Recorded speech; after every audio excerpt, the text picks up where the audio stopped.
Well, hey y'all, tonight I'm going to do something that I actually did technically for the first time yesterday. But I have seen it done several other times before, so I felt pretty confident when I made it on my own, and now I'm going to show you what I've seen and what worked for me, and hopefully it will work for you. This is called chorizo con papa, or chorizo, Mexican sausage with potatoes. Here we go. I'm going to put just a little bit of oil, not an extreme amount, probably about that much, and then we'll see if it needs any more in a couple seconds. I'm going to give it just a second to warm up, and then I'm going to add the potatoes. Of course, you want these potatoes to be as uniformly cut as you can have them, but if they're not, guess what? Neither are mine. So long as they're in decently bite-sized pieces so that they will cook well and easily, that is the whole gist of it. Now that they're in there, it looks like it's got a good amount of oil, so I don't think that I need to add any more. But now I do want to add a decent amount of salt. You do want to keep in mind that that chorizo is going to have its own amount of salt, so be sufficient but sparing. Then we're going to mix that up with the salt a little bit. I've got the stove on medium heat for just in case I did not already mention it. And then I'm going to add just a little bit of water so that it can create some steam. I'm getting ready to put the lid over the pan so that it can start to steam a little bit and cook with the heat. About like that.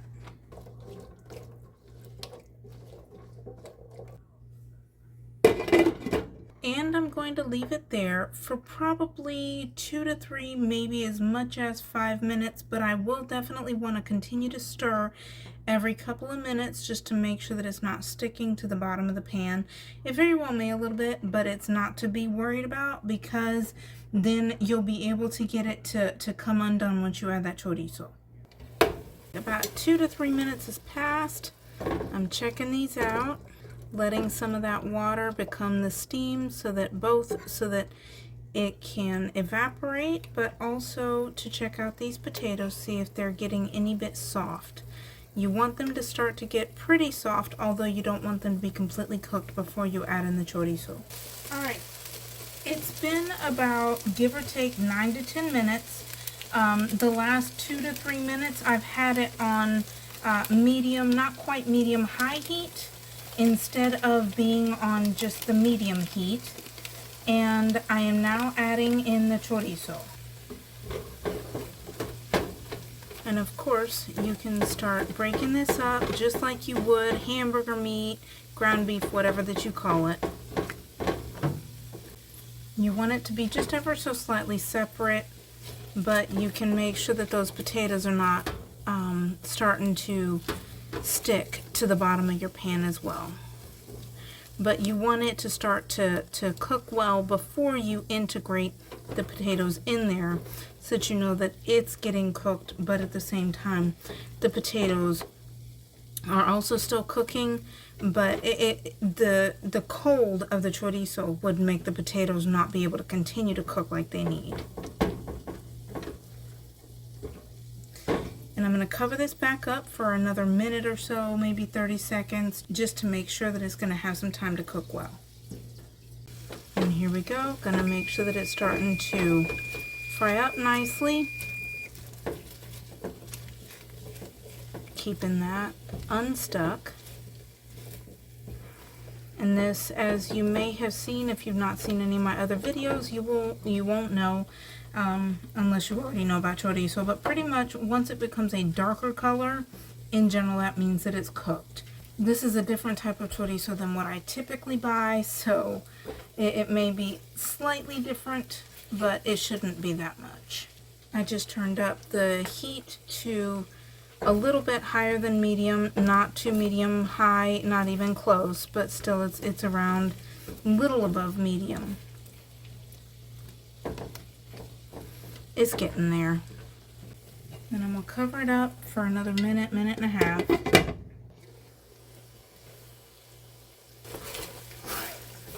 That's starting to look a little bit darker, so I'm going to go ahead and start mixing it up with those potatoes. And it will be done momentarily. As soon as that chorizo is cooked, it will be done. Wouldn't that be beautiful? Apparently this one isn't doing as well as the one that did yesterday because I was using a different kind of chorizo, but that chorizo is cooked. It's definitely gotten a darker color, and those potatoes should be cooked. I will check it out and make 100% sure. Yummo. Now to serve, just add that to the plate. Then as desired, you can add a salsa. Green salsa typically is what most of the time goes with chorizo. And of course this is a spicy green salsa, and I do already have that recipe on my channel. And then I would imagine I tried it earlier today with some queso fresco. It was very good. I can see this easily being put with some refried beans, as many Americans call it. Of course, I've got homemade tortillas just over there, and it's done. And there you have it. It's not a very time-intensive meal. It's super delicious. You can call it tacos because it goes with tortillas. You can put it inside a tortilla if you so desire. In my family, we often like to add a little bit of sour cream. We love the combination of the flavor. You don't have to, especially if you're trying to do lactose-free things. Obviously, if you're trying to do lactose-free, avoid the queso fresco.